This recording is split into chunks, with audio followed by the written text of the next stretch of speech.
Linnea here with 123 Minimize, and today is a rest and family day. Perhaps as you have been going through and decluttering your home, you may have noticed that some of your family members might not be completely on board with what you're doing. So today I just wanted to share a couple of tips with you about how to get your family members on board.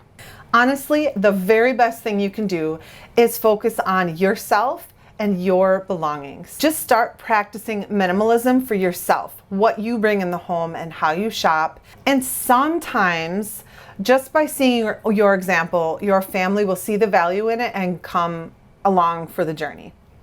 They might not ever. And you know what? That's okay, because we can't control other people, right? We can only control ourselves. So I just encourage you to continue working on your own spaces and focus on yourself and how you can improve and not worry so much about your family. Don't let it bother you. Don't let it steal your joy as you embark on this new journey, because you can enjoy minimalism in your home even if your family is not on board. And even if all the parts of your home don't end up minimal, you can at least be minimal with your own things. So I hope that helps as you continue to go through this challenge with us. Have a great rest and family day.